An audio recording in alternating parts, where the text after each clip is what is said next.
welcome back to the next episode. I think this is what episode is this now? 10, I believe. 10 10 or 11. of Yeah, 10. 10. One of those of the 5-chapter rule. This is the original Pokemon Adventures, also known as Pocket Monsters. I believe So it's classed as a special as well. Fair enough. Mm. The brief story summary for this goes as follows. Living a typical life in rural Pallet Town, Red embarks on an adventure of his own, accompanied by his rival, there's green in this, but it's actually blue, in the variant world of Pokemon. He befriends various individuals, both human and Pokemon. Unfortunately, this world is not free from danger. Team Rocket is relentless in pursuing Mew, a scarce Pokemon, and conducting various experiments on other Pokemon to enhance their abilities. Together with his companions, Red must confront Team Rocket and thwart their nefarious plans, revealing the enigmatic secrets of Pokemon. Because it gave you more, it's actually for story summary. It's actually quite a bit of one. It's pretty standard though. Pretty standard. So straight from that into the plot about, it's an old manga made. The story actually starts off with Red actually having multiple Pokemon already, unlike the actual cartoon. It kind of starts off as you would expect. The young hero starting the journey. I think the first 5 chapters set up the plot quite well. We get an introduction to Red, why we should root for him. He overcomes a challenge. We get a nice cliffhanger to make you want to continue reading.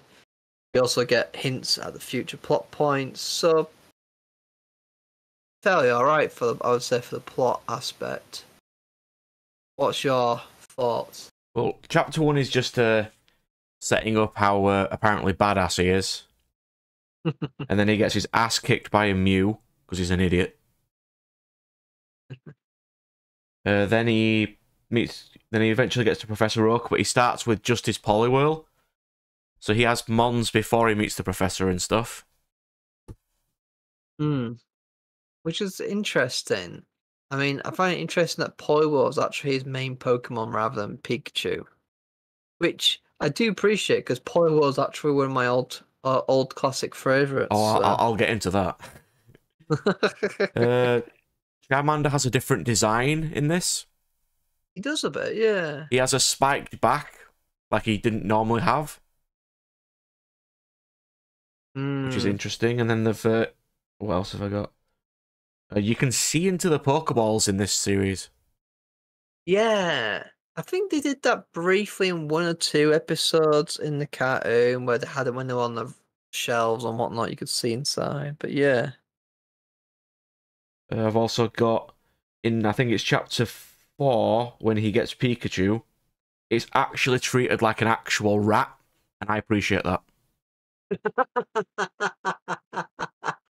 Stealing food and everything. Also a bit of a douche. Yeah, it's treated like an actual rat, just going around annoying everybody.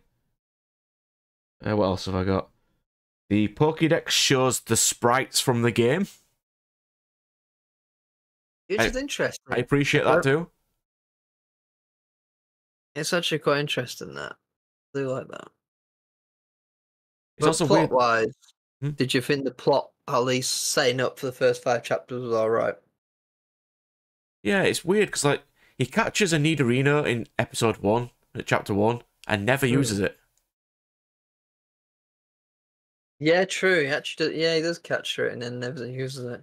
I don't think, from what I remember of reading this back in the day, I don't remember him ever using a Nidorino. It would have been a lot more useful against Brock. Well, I mean, he already had the type advantage, so it doesn't massively matter, but... He had Bulbasaur, but he used Pikachu instead. Oh, I'll get to that. That proper annoyed me. You might as well, because we're going on plot here. This is the plot part, so we might as well briefly mention. Right, so he gets his ass kicked by Onyx, basically. He sends out Pikachu, which ignores him. Then Onyx throws a rock and it taps Pikachu on the head. To which he attacks Red for some random reason. And then he just one hits Onyx to such an extent where Onyx falls apart. It literally falls apart. I mean, in the show, Pikachu also beat Onyx, but that Yes, was but after like this show goes training. around type advantages. Pikachu should never have stood a chance. Is Onyx ground, or is that? It's just Or is rock, it but he just wouldn't have done rock? anything. Or only ground's immune to electric? Yeah, but then saying that as well, Blue mocks him for for not having type advantages because he says you'd need it against Brock, and then immediately fights Brock with Charmeleon.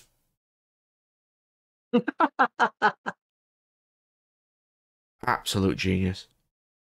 I mean, I beat Brock with fire, but yeah. Another plot point. Oh, go on. The plot point was like he couldn't use Poyo or Bulbasaur. Or he did for a little bit. The problem was he needed to rest him at the Poké Center, but the Poké Center had been vandalized so they by Team Rocket or something. So therefore, he couldn't rest him before the gym battle. Yeah. Another one is Pokemon badges actually boost your Mon's stats. Oh yeah, they're doing this. Yeah. He's told that it'll increase his Pokemon's attack power if he gets the Stone badge. I think I remember reading somewhere that was part of the original plan originally in the game as well, but they took it out in the end. But yeah, it's interesting that. They also fight a Yeah, go on. Hmm? They also fight a Kangaskhan who keeps changing size. The first time it's introduced, it's bigger than trees. Then it's not bigger than trees, and it's just normal size again. That's a bit of a drawing aspect. So I think we should go on to the characters now, I guess. Yeah, we can do. Red, I mean, although he resembles Ash, he's already a trainer and has some knowledge. At the beginning, he's a little bit cocky. He's an actual that's character. That's kind of expected for someone his age. Think Ash about isn't an actual character. Red is. In the second chapter, we actually see how much he cares for Pokemon, and his kindness actually allows him to tame a scared Bulbasaur, which I did like. I also like the fact that he uses logic to solve some problems, which is nice to see. He's competent. He's not like completely idiotic like Ash. He actually has a level of intelligence. And funnily enough, he actually uses physical violence at one point. Doesn't he just punch Blue at one point? He tries, but Blue's too badass. And then, yeah, we do see we see why we're supposed to root for him because it's like very kind. He uses intelligence to solve some problems and stuff. So I actually was impressed at how much better of a character he is compared to Ash. What did you think about Red? It was just standard hot-headed protagonist at the moment. He has got some intelligence though. He's not like constantly running. I mean, he does run against Mew, but sometimes he actually does like. There was a point in the point, if I remember correctly, where he realizes that one thing wouldn't be working. So he recognizes. What did he reckon? I remember seeing something, I've forgotten now. He recognizes that something wouldn't. I can't remember off the top of my head. I can't remember off the top of my head. There was a bit where he notices something and then he activate. Did they defeat something with light or something? Not in the first 5. Ah. Oh well, there was something I knew about and I just completely forgotten. I digress. We'll go back. We'll go to Blue then. Typical a-hole rival who will dispense knowledge to the protagonist in He's the only one with condescending an way.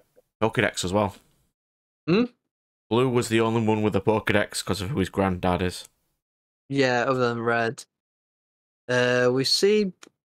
To be honest, Blue's even shows off how much of a douche he is when he complains about Red interfering with him capturing Kangaskhan to help its sick baby. Like, how dare you save the little baby? I wanted to catch this Pokemon. He also has Wow. the guts to try and fight a thing that's like 20 foot tall with just a standard Charmander. Well, yeah, that was the bit I was thinking of. That Red actually recognizes that the Kangaskhan isn't fighting back, but is constantly protecting its stomach, and that's why he stops a Finn because in like that, the only reason why he'd be doing that is if its baby's in trouble or something. That was something we noticed. I don't know. I just like the fact that the Pythagoras isn't a stupid idiot. Blue's a douche, and from what I remember, he doesn't really change. He was kind of the Uh, same in the original anime, to be fair. yeah. I guess the only other character worth mentioning, I think, at this point is Oak. Who is a horrible piece of garbage, but I'll let you start. In this manga, he's considered by others to be a bit of a weirdo, rather than the esteemed scientist he is in the games and the show. And unlike the show, he's a bit out of touch with Pokemon's feelings. Like, oh, Bulbasaur, I'm just gonna, how to get the Bulbasaur back. I'm just gonna be. He just he tries to grab him, and Bulbasaur just punches him and headbutts him in the stomach because he doesn't seem like in the cartoon and whatnot. I remember him like being very in touch with the Pokemon's feelings, and he would help him out and all that. In the manga, he's just a typical a-hole scientist, He's an really. absolute piece of garbage. Oh, come to daddy. That's what he says to the Bulbasaur. Well, I've even got it written down here. Ash, Red gets Bulbasaur because he states it's Bulbasaur's first time ever being outside, and it's never met any other living beings before. Well done, Oak, you piece of absolute garbage. He's terrified. That means that the second that Bulbasaur was born, he captured it and left it in that Pokeball so it couldn't meet anything. That's a good point, actually. Yeah, He's he's an never met anyone outside. He's been cat tutored since birth. Then. Yeah, and it's never met other Pokemon or people before. Well done, Yeah. Oak, you absolute piece of trash. So it's interesting how the characters vary, I guess, in the manga compared to the show. Not a Don't huge see amount much. happens in the first 5, though. Hmm? Not a huge amount happens in the first 5. It's just setting up characters. Because I checked, chapter 6 is where Misty comes in. Oh yeah, because chapter 5 ends with Misty's appearance. Yeah. And unlike the show, Brock doesn't go with the protagonist. No, he actually does his job like he's supposed to do. Yeah. I believe Misty or Kazuma. Kasumi. It's a Japanese name, yeah. In Japanese. I think she does make regular appearances throughout the manga, if I remember correctly. I'd expect so. Yeah. I think, to be fair, I think the gym order's a bit weirdness, because if I remember correctly, the first book, Volume 1, has Koga in it as well. But that's going past the point what we've read, I guess. I mean, from what I remember, their city is fairly close. It's just in the game you can't go there because Guy wants drink. Oh, yeah. I mean, they'd be pretty high level, but you probably could. Hmm.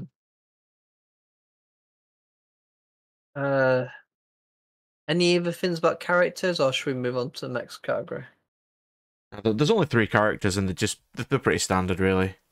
Yeah, there's some other big character appear later on, which I didn't realize how later on they appear because I read books randomly. So I got they used to do these like couple of chapters in these big like A4 books, which are like comic book kind of style ones. You used to get them, and they would feature like certain chapters.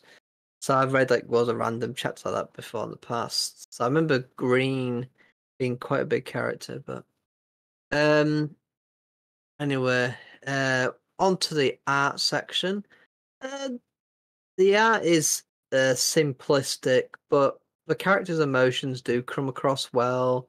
The backgrounds are fairly basic, but it's never distracting, I guess, from Some the of the actual designs change from the game. games. It does the sprites with the Pokédex. Its attacks are well, not animated, but drawn quite all right. Hmm. Yeah, for the most part, you can tell what's happening in the fight scenes. Although it could be better at times. There are some where it's just like, what exactly's happening there? Oh, that's a random plot point I completely forgot about. Oh, what's that? When he eventually gets Bulbasaur, he don't know what attacks it does, so he's like trying to ask the professor what attacks it does. That's the bit I realised now. The Yeah, scene just where randomly got to come to me he, then. he's fighting with Bulbasaur and he doesn't know what to do, but he noticed the bulb on the back, so he opens up like because in the dark room opens a blind so sunlight shines on Bulbasaur and hopes that would do solar beam. It's like hopes like you knew about this. No, I just saw the bulb and assumed that it would like sunlight. Yeah, that just randomly came to me just then. Yeah. That was the bit I was trying to refer to before. Like that was like a little bit of like logic based the character uses, which is like see But how much that progresses in that was later. quite That was quite drawn quite well though. Hmm. There's actually occasionally we do get these like really nice like shaded Yeah, the panels. art style's consistent as well. I wish we got more of those shaded panels though. They were really nice. Pokemon show damage as well. They get Yes, scuff marks. scuff marks and other injuries. There's always infamous one that people reference online where it's not in this point in the manga, but where the Arbok gets chopped in half. I mean, Onyx does break apart, and Red does ask Poliwhirl to shoot water at Charmander's tail in Chapter 3. He does, doesn't he? Yeah. I mean, it never states that they died, though, so I don't know if it's like the Pokeball reform or something. I don't know. I mean, Uh, what is it? Red and Blue does have one canon Pokemon death in the game, but it's never really said. the Cubone No, or Marowak. no, it's Blue's Raticate. Oh That's yeah. why he's at the Viridian. Is it Viridian? Future City What happens there? Tower. Is it? Oh, You know, the Tower of the Dead. That's why he's there, and he doesn't have a right. Raticate anymore. I don't know if it was confirmed or people just assumed I mean, that he's dead and he's having his party anymore. it's quite well. I mean, there's no other reason why he'd be there technically. So I mean, I can understand it. It's interesting. It's not something ever referenced again. Yeah, no, it's weird. Probably trying to make it a bit more lighter. So, Must be that they've more kidified Pokemon over the years. so artwork's fine. Yeah, that works fine. Nothing amazing, but it's alright. Works alright. Designs. Not much for it to say about design, really. Red is the same as Ash from the show. Blue is the same as he is as Gary in the show. He's Just got the same design as Red does in Gold and Silver. yeah, they're fairly generic designs. To be fair, they don't look anything special. Look like something I would see a kid wearing back in the 90s, maybe. And Yeah, that's it's about it, just really. nice and steady, that one. So before we get on to the last section, is there anything else you'd like to say? No, I've gone through my entire list at the moment. So the question is, before I get to the final question, actually, some additional note for anyone listening is, if we've not made it very clear, this manga is not as family friendly as the show or games. I mean, I can say this later on. There's a whole zombie section where zombie Pokemon attack people and have to be destroyed. So Yeah, the it's not first 5 are fairly tame, but very for the tame. purpose of this video, later on is not tame. No, it's still like nothing compared to like teenage mangas, I guess. But it's not all ages manga. That's the same. But the question is, would we read more? Well, I've read a bit further than this before, but I didn't get that far because I didn't have the money back then. But interestingly enough, the other day I actually found because this is the 7 volumes for the original series, and then 8 onwards is like silver and gold. I actually found the first 8 volumes in a charity shop in mint condition for 50p each. So I've picked them up. So now that I've got them, I might actually read them. Just because it was interesting to see the origins, and it's very simple to read. You can it doesn't like it's not a very slow read. It's quite a fast read. So I may read a bit more now that I've got them. But what about you? Well, the first 5 chapters is only 70 pages. Basically nothing. I actually don't know about this one. It is technically finished, so it's easy to finish. I'd recommend it more for more Pokemon fans, but to me it's more something I wouldn't read straight away, but if I've got nothing else I would, if you know what I mean. Because it's decent, it's just I'm not a humongous Pokemon fan. No. If it was like the Zelda one maybe, which we might get to eventually, if it ever gets to random, but the Pokemon one, I might do, but I don't know. It is quite short, if you know what I mean. I mean, for me, it's more nostalgia. And the very fact that I did actually read some of this as a little kid with the old Viz Media comics you used to do. Part of me is just nostalgia. Rather than not wanting to read it out of the contents, more just out of nostalgia. Yeah. It's something I'd have to read in one sitting, like all of the first one, then all of Gold and Silver. And I think there's one of each gen, to an extent. Oh, that's a good question, actually. I think Gold and Silver does. I think Ruby Sapphire does. I actually don't know off the top of my head. Well, I'm trying to think. So, 8 onwards is Gold and Silver. That's Gold and Silver there. There is a Sword and Shield, there's a Sun and Moon, there's an X and Y. Is Ruby and Sapphire. So, volume 15 is where Ruby and Sapphire starts. Ooh, there's a Pokemon Ranger one. That might be interesting. Yeah, it's something I'd have to read in one go. Then and it goes into Fire Red and Leaf Green. Yeah, it's something I would definitely have to read in one whole go. God, I didn't realise they did this many. Then you got Emerald. Emerald's one. Yeah, there's tons of them. Then Diamond, Pearl, and Platinum. It's all one set. Good God, I didn't realise there's this many of them. I didn't realise the manga went on for so long. I thought it just was the first few and that was it. Yeah, the original one was made in 2009. Then Heart Gold and Soul Silver's got one. Yeah.